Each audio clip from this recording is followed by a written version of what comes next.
ആത്മീയകഥകളിലേക്ക് സ്വാഗതം.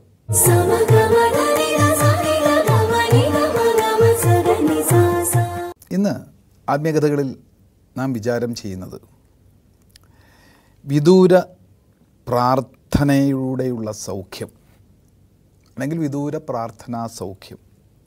ഇതിന് ഇംഗ്ലീഷിൽ പറഞ്ഞാൽ പെട്ടെന്ന് മനസ്സിലാവും.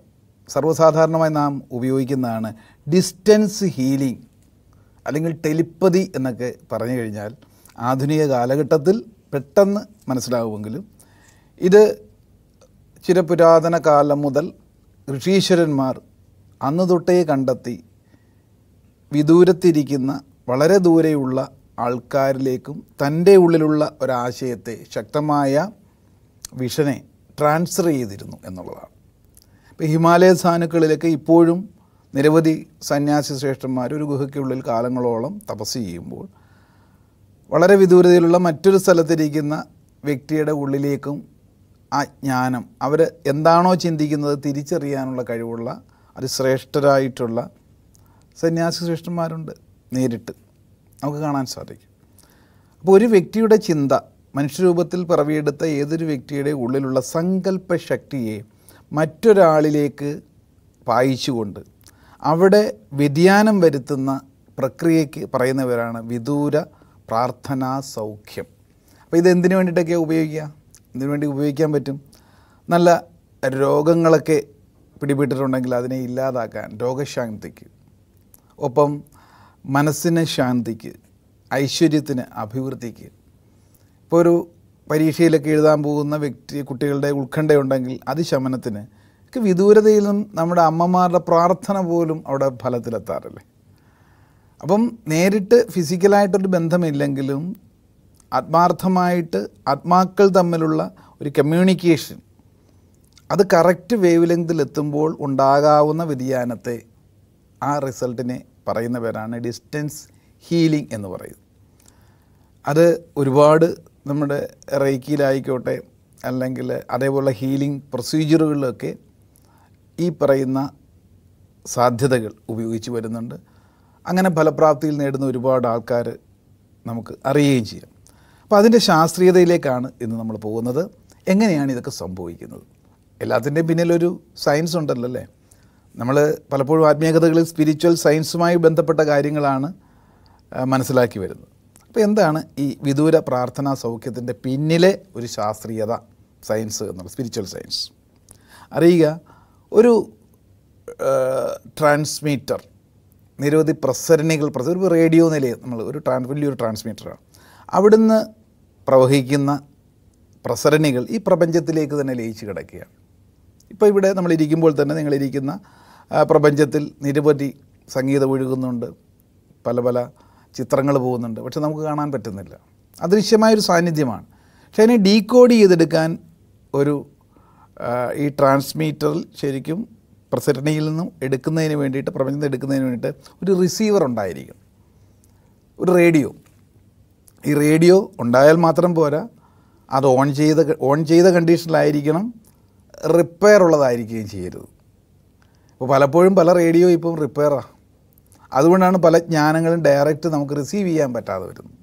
അപ്പോൾ മനുഷ്യ മനസ്സുകൾ ഇപ്പോൾ വ്യത്യസ്ത രീതിയിലുള്ള കാലുഷ്യത്തിലിരിക്കുമ്പോൾ ഈ പ്രപഞ്ചത്തിൽ എല്ലാം അടങ്ങിയിട്ടുണ്ട്, എല്ലാ അറിവുകളും ഉണ്ട്.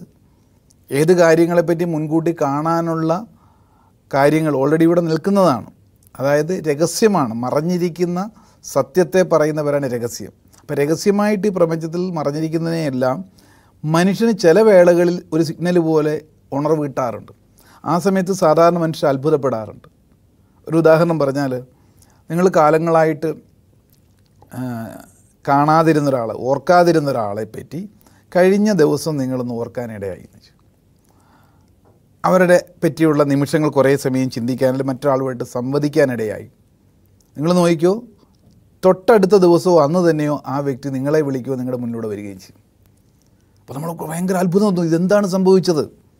കാരണം മനുഷ്യൻ്റെ ചിന്തകൾക്കൊരു ബുദ്ധിക്കൊരു പരിമിതിയുണ്ട്. ഈ പ്രപഞ്ചത്തിലുള്ളതെല്ലാം സത്യമായിട്ട് നിലനിൽക്കുന്നു. നിങ്ങൾ ആ വ്യക്തിയെ പറ്റിയുള്ള സങ്കല്പം പോയത് ആ വ്യക്തിയുടെ ആത്മാവിലേക്കാണ്, അല്ലെങ്കിൽ കാണേണ്ട ടൈമായിട്ടുണ്ട്. ഇത് നമ്മുടെ ബുദ്ധിയിൽ അത്ഭുതമായിട്ട് തോന്നും.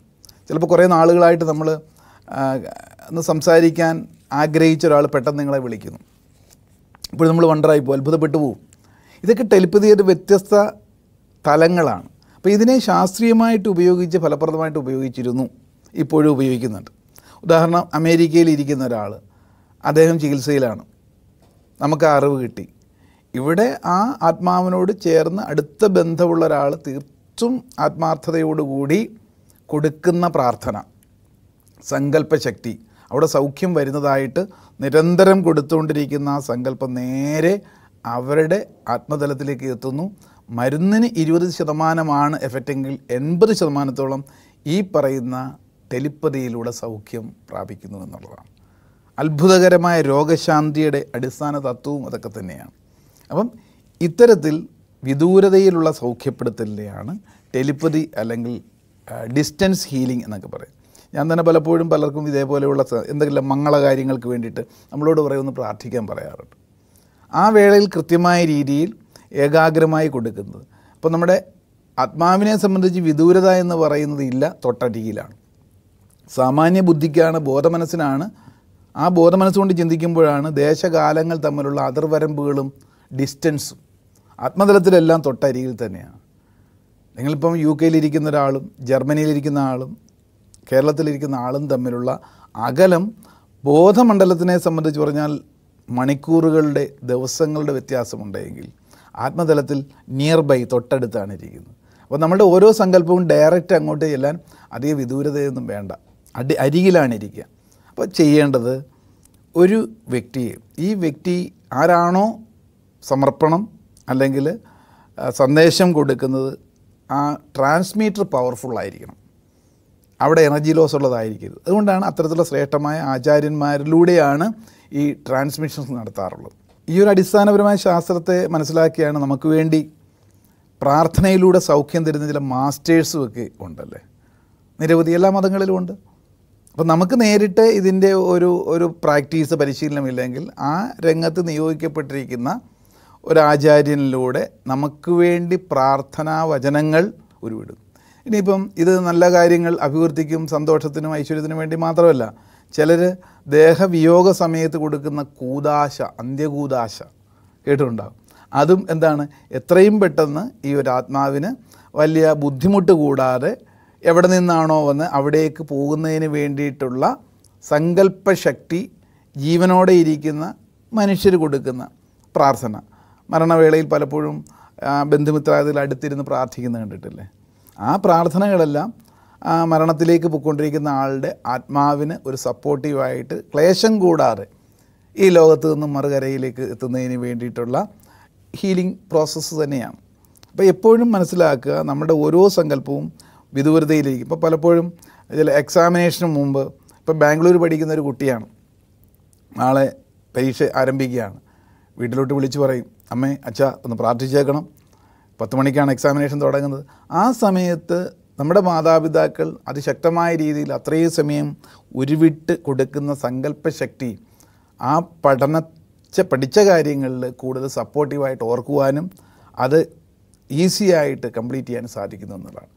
ഇത്തരത്തിൽ നമ്മൾ ചെയ്തു പോരുന്നുണ്ട് പല കാര്യങ്ങളും. ഇതിനെ ശാസ്ത്രീയമായിട്ടും സയൻറ്റിഫിക്കായിട്ടും ഈ വിദൂര പ്രാർത്ഥനയുടെ ശാസ്ത്രീയതയിലൂടെ തന്നെ ഒരുപാട് നേട്ടങ്ങൾ, പ്രയോജനങ്ങൾ നമ്മുടെ ജീവിതത്തിൽ നേടുവാൻ സാധിക്കും.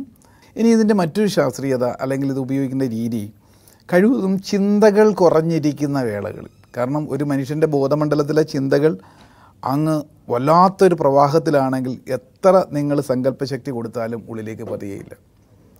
എപ്പോഴും ഒരു നല്ല പാല് വാങ്ങിക്കൊണ്ട് വന്നാലും അത് ഒഴിച്ചു വെക്കുന്ന പാത്രം വൃത്തിയായിരിക്കണ്ടേ? അതുകൊണ്ട് ആർക്കാണോ നമ്മൾ ഹീലിംഗ് കൊടുക്കാൻ ആഗ്രഹിക്കുന്നത്, സങ്കല്പശക്തിയിലൂടെ വിദൂരതയിലുള്ള ആൾക്കാർക്ക് ആശ്വാസം കൊടുക്കാൻ ആഗ്രഹിക്കുന്നത്, അവരോട് കൃത്യസമയം പറയുക, സ്വച്ഛമായി റിലാക്സായി ഇരിക്കാൻ പറയുക, ആ വേളയിൽ ധ്യാനനിമഗ്നരായിട്ടിരിക്കാൻ പറയുക. ധ്യാനം, മെഡിറ്റേഷൻ എന്ന് പറഞ്ഞാൽ മറ്റു ചിന്തകളുടെ എല്ലാം എണ്ണം കുറച്ചുകൊണ്ട് ഒരു ഏകചിന്തയിലേക്ക് എത്തുവാൻ, മറ്റേതെങ്കിലും ഒരു സ്പോട്ടിലേക്ക് നോക്കിയിരിക്കാൻ പറയുക. അല്ലെങ്കിൽ നമ്മൾക്ക് വിശ്വസിക്കുന്ന ഏതെങ്കിലും ദേവീ ദേവന്മാരെ, ഗുരുക്കന്മാരെ സങ്കല്പിച്ചുകൊണ്ടിരിക്കാൻ പറയുക. ഒരു 10 മിനിറ്റ് ഈ 10 മിനിറ്റ് വേളയിൽ ഇവിടെ നിന്നും നിങ്ങളുടെ അത് നിങ്ങളെന്ന് പറയുന്ന ഒരു ട്രാൻസ്മിറ്ററാണ്, അതിശക്തമായ രീതിയിൽ തന്നെ ഏത് വിഷയമാണോ പോസിറ്റീവായിട്ട് സജഷൻ കൊടുക്കാറുള്ളത് അത് നിരന്തരം ആത്മാർത്ഥമായി കൊടുത്തുകൊണ്ടിരുന്നു കഴിഞ്ഞാൽ അതിൻ്റെ എഫക്റ്റ് കിട്ടും. അപ്പോൾ മറുതലയ്ക്കൽ റേഡിയോ എങ്ങനെയായിരിക്കണം? ചിന്തകളുടെ മറ്റു കാലുഷ്യ ചിന്തകളുടെ എണ്ണം കുറച്ചുകൊണ്ട് ധ്യാന നിമിത്തനായി ഇരിക്കാൻ പറയുക. അതിനാണ് കൂടുതൽ ഫലപ്രാപ്തി. മറ്റൊന്ന്, പല വ്യക്തികളും ഉറങ്ങുന്ന വേളയിൽ, ഉറങ്ങുക എന്ന് പറഞ്ഞാൽ ബോധമനസ്സാണ് ഉറങ്ങുന്നത്. അപ്പോൾ നമ്മുടെ ആത്മാവ് എന്ന് പറയുന്നത് നല്ല ഉണർവിലായിരിക്കും. ആ ഉറങ്ങുന്ന വേളയിലും നിങ്ങൾക്ക് മറ്റുള്ളൊരു വ്യക്തിയുടെ സ്വഭാവ രൂപീകരണത്തിനോ ആശ്വാസത്തിനോ ആയിട്ട് നല്ല സങ്കല്പം കൊടുത്തു കഴിഞ്ഞാലും അവിടെ പ്രതിഫലനം ഉണ്ടാകുന്നു എന്നുള്ളതാണ്. ഏറ്റവും ശക്തമായിട്ട് സംഭവിക്കുന്നത് ബോധപൂർവം തന്നെ ഈ റിസീവറും ട്രാൻസ്മിറ്ററും തയ്യാറായി ഇരുന്നു കൊണ്ട് നൽകപ്പെടുന്ന സന്ദേശം, അയക്കുന്ന സന്ദേശത്തിനാണ് വിദൂരതയിലുള്ള പ്രാർത്ഥനാ സൗഖ്യം കൂടുതൽ ഫലപ്രാപ്തിയിലേക്ക് ലഭിക്കുന്നതെന്നർത്ഥം. കൃത്യമായ രീതിയിൽ ഈ ഒരു ശാസ്ത്രീയത പണ്ട് തൊട്ടേ ഉപയോഗിച്ചു വരുന്നു, ഇപ്പോഴും ഫലവത്തായിട്ട് ഉപയോഗിക്കുന്നു. ഞാൻ തന്നെ പലർക്കും ഇതേപോലെയുള്ള ട്രാൻസ്മിഷൻസ് കൊടുക്കാറുമുണ്ട്. ചിന്തയ്ക്ക് വിടുകയാണ് ആത്മീയകഥകളിൽ ഈ ഒരു വിഷയം. മറ്റൊരു വിഷയമായി വീണ്ടും നാം കാണാം. നന്ദി, നമസ്കാരം.